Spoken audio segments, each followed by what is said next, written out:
जो इतिहास हम सबको बताया गया है, ये वो कहानी नहीं है। ये कहानी है भारत के सच्चे इतिहास की, भारत की आइडियोलॉजिकल सबवर्जन की।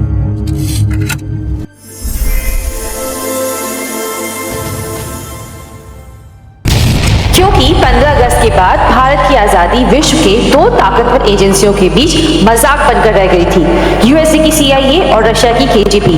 रियल रॉ फैक्ट से आज हम अपने इतिहास के वो सच को कुरेदेंगे जिसे हमसे न सिर्फ छुपाया गया बल्कि व्हाइट वॉश करके भेड़ियों को हम भारतीयों का भाई तक बताया गया, जिसका सबूत है ये एक किताब, मित्रोकिन आर्काइव। एक किताब जो पूरे विश्व में सनसनी मचा रखी। आखिर भारत में उसे दबाया गया क्यों इस बुक की चैप्टर 16-17 जहां पर इंडियन टॉप मिनिस्टर्स और केजीबी के काले सच अंकित थे, उसे मेन स्ट्रीम मीडिया में आज भी लाइमलाइट नहीं मिला। तो मित्रोकिन आर्काइव, इसे वसीली निकितिच मित्रोकिन ने लिखा है। केजीबी के डायरेक्टर ऑफ आर्काइव्स थे। जब 1992 में यूएसएसआर टूटा, उसके बाद मित्रोकिन ने 25,000 केजीबी के सीक्रेट डॉक्यूमेंट्स ब्रिटेन को दिया। उसके बाद ब्रिटेन में और इटली में मित्रोकिन कमीशन बैठाया गया, जिसके बाद जितने करप्ट पॉलिटिशियंस थे, लीडर्स थे, उनके अगेंस्ट केसेस चले। इस बुक में एक और चैप्टर है जो इंडिया के बारे में है।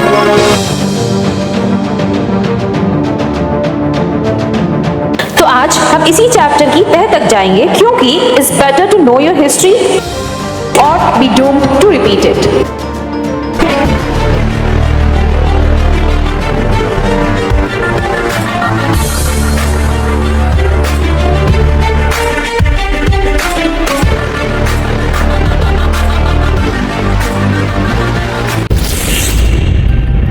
कहानी शुरू होती है 15 अगस्त 1947 को, जब भारत अंग्रेजों के शासन से आजाद हुआ था। वही दुनिया cold war between USA and USSR में फंसी हुई थी। पूरी दुनिया 3 खेमों में बटी हुई थी। फर्स्ट वर्ल्ड, जो कि led by USA and the allies, majorly Europe. Second world was communist bloc, which is Soviet union, China, Cuba and France.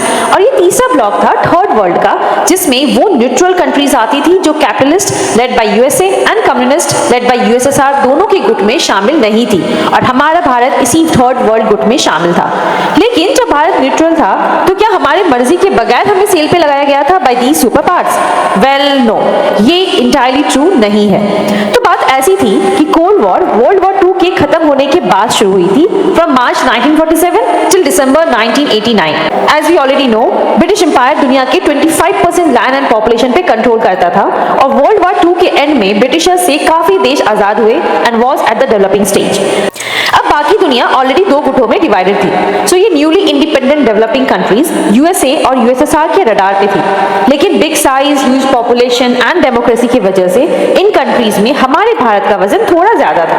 Hence USSR की केजीबी और यूएसए की सीआईए दोनों लग गए थे ये इंडिया पे इन्फ्लुएंस बढ़ाने में, बाय हुक और by crook. Officially mister Nehru ने इंडिया को न्यूट्रल स्टेटस दिया था, लेकिन उस समय की गवर्नमेंट केजीबी के प्रभाव में आ चुकी थी। हेंस ये एजेंसियां हम भारतीयों को हमारे अपने ब्यूरोक्रेट से सेल पे लगाई थी, जिसका ऑक्शन कई बार हुआ, जो हम आगे वीडियो में डिस्कस करेंगे।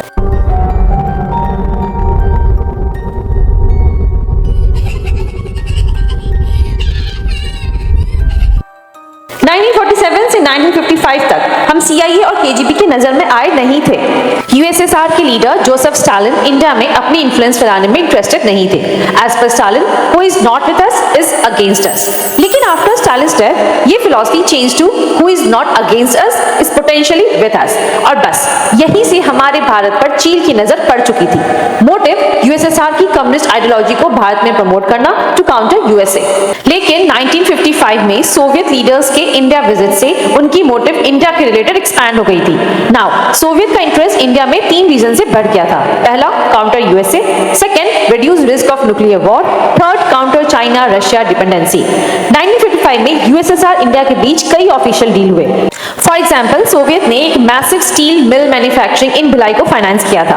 मीनवाइल, चाइना और रशिया के बीच एक एग्रीमेंट साइन हुई थी इन 1950s, as per which south east Asia Chinese sphere के इन्फ्लुएंस में होंगे, वहीं India, Afghanistan and west Asia Soviet sphere में। लेकिन ये एग्रीमेंट 1959 को टूट जाती है with India Chinese war, and इस वॉर में सोवियत ने खुल के चाइना को क्रिटिसाइज किया था। फिर मई 27, 1964 जवाहरलाल नेहरू के डेथ के बाद इंडिया के पीएम बनते हैं सर लाल बहादुर शास्त्री। तलवार की नोक पर या एटम बम के डर से कोई हमारे देश को झुकाना चाहे, दबाना चाहे, ये देश हमारा दबने वाला नहीं। और 1965 में पाकिस्तान अटैक्ड इंडिया। पाकिस्तान को हम हथियारों का जवाब हथियारों से और रशिया ने एक मीडिएटिंग रोल अदा की and hosted Tashkent summit in 1966, जहां पर peace treaty was signed between India and Pakistan. And Tashkent में ही हमारे पीएम लाल बहादुर शास्त्री की संदेहक मृत्यु हो जाती है। फिर केजीबी का काला धंधा शुरू होता है हमारे भारत में। कितनी अजीब बात है ना, इंडिया की पीएम की डेथ होती है और एक रूटीन इंक्वायरी भी नहीं बैठती, और फिर हमें ऐसी वीडियो दिखती है in the death ceremony of Shastri ji.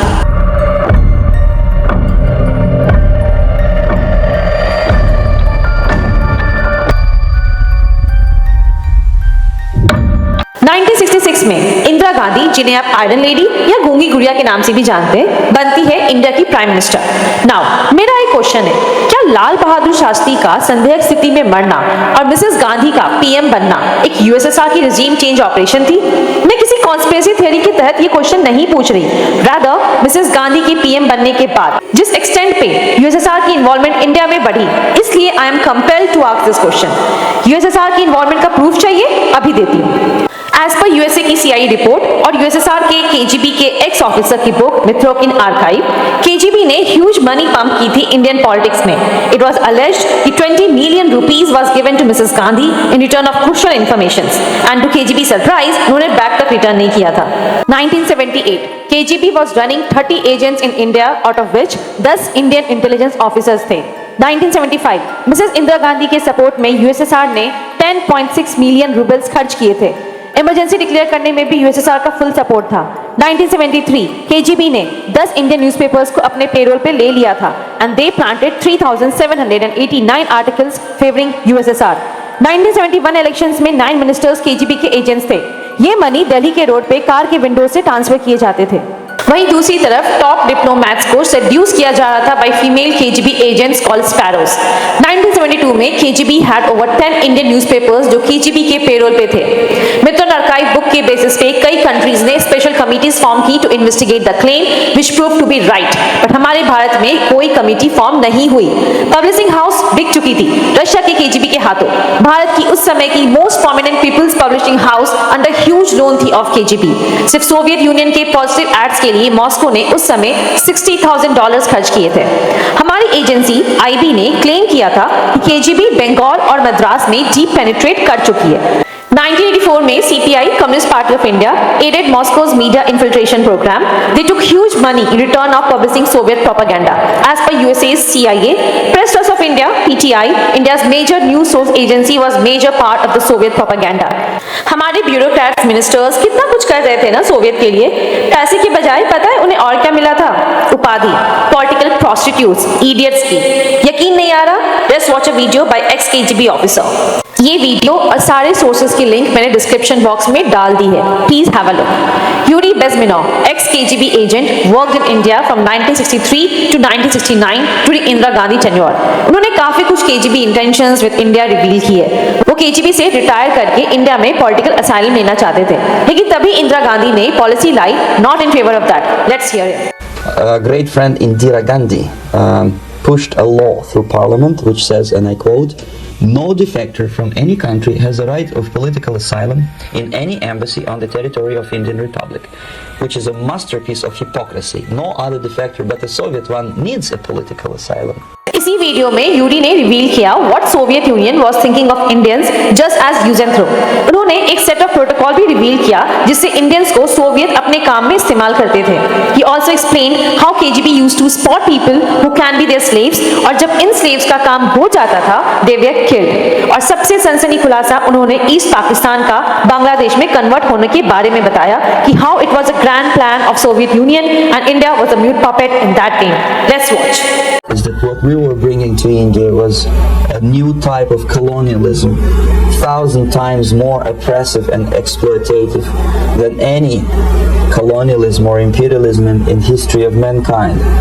Accompany groups of so-called progressive intellectuals, writers, journalists, publishers.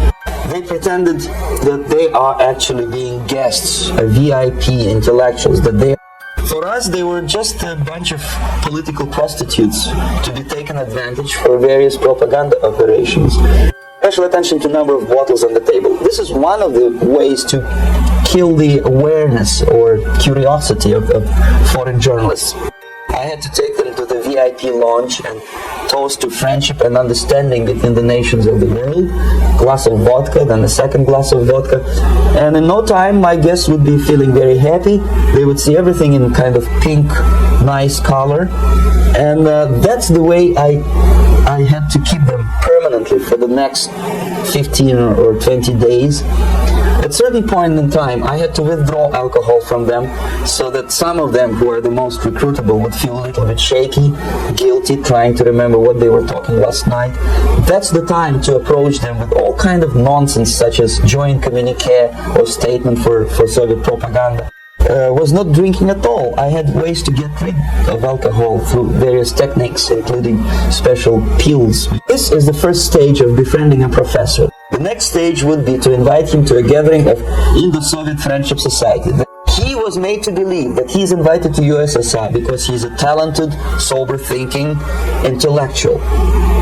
Absolutely false. He is invited because he is a useful idiot. Most of the activity of that department was to compile huge volume of information on individuals who were instrumental in creating public opinion. Most of these people were divided roughly into groups. Those who would toe the Soviet foreign policy, they would be promoted to the positions of power through media and public opinion manipulation. Those who refused the Soviet influence in their own country would be character assassinated or executed physically. Come from Bangladesh, it was nothing with grassroots. Most of the Awami League party members, Awami League means People's Party, were trained in Moscow in the high party school. Most of the Mukti Fauj leaders, Mukti Fauj in Bengali means People's Army, same as SWAPO and all kind of liberation armies all over the world, the same bunch of useful idiots. They were trained at Lumumba University and various centers of the KGB in Simferopol, in Crimea and in Tashkent. So when I saw that Indian territory is being used as a jumping board to destroy East Pakistan, I saw myself thousands of so-called students traveling through India to East Pakistan, through the territory of India, and Indian government pretended not to see what was going on. But ये तो past है ना, अभी तो Russia India all weather friends हैं. Really? Just wait for few facts. August 20, 2015, Russia agreed to sell Mi-35 helicopters to Pakistan. April 2018, Russia begins delivery of advanced assault helicopters to Pakistan. 2021, Russia ready to supply military equipment to Pakistan, held more drills. 2016, Russian-Pakistan military exercise which was called Dhurba, meaning friendship.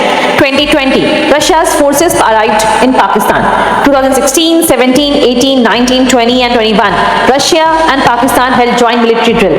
और ये भी काफी नहीं है. Then one more interesting fact. India Russia के बीच एक deal sign हुई थी of advance fighter aircraft worth $8.63 billion. Now as per this deal दोनों कंट्री एयरक्राफ्ट को प्रोड्यूस करने वाले थे. रशिया एयरक्राफ्ट बनाता, India would pay for that, and then India money transfer करने के बाद there will be a complete technology transfer to India. Initial investment was around 5 to 6 billion. India ने advance already पे कर चुका था, एंड देन रशिया ने technology transfer करने से मना कर दी. हेंस एडवांस पे करने के बाद भी ये डील कैंसिल कर दी गई. INS विक्रांत, इस एयरक्राफ्ट डील में भी रशिया ने कुछ सेम ही किया था. इस डील के अनुसार रशिया इंडिया को शिप फ्री में देगा. In return India will pay 974 million for its refit. Refit मतलब उसको रेनोवेट करना. So India paid the money and then problem started. Russia ने एयरक्राफ्ट रीफिट का कॉस्ट बढ़ाना शुरू कर दिया. इंडिया ने फिर इन्वेस्टमेंट किया और रशिया ने कॉस्ट को फिर इन्फ्लेट किया. Eventually, India realized that after spending $2 billion, it's better to make in India. So, bottom line is, जिस कंट्री के पास पावर होगा, वो कमजोर कंट्री को अपने इन्फ्लुएंस में लेगा. Be it USA, चाइना और रशिया. हमारे भारत का जियोपॉलिटिक्स में कोई दोस्त नहीं है, सिर्फ स्ट्रैटेजिक पार्टनरशिप है. बट हमारा भारत अकेला नहीं है, उसके साथ 1.4 बिलियन भारतीय हैं. जय हिंद.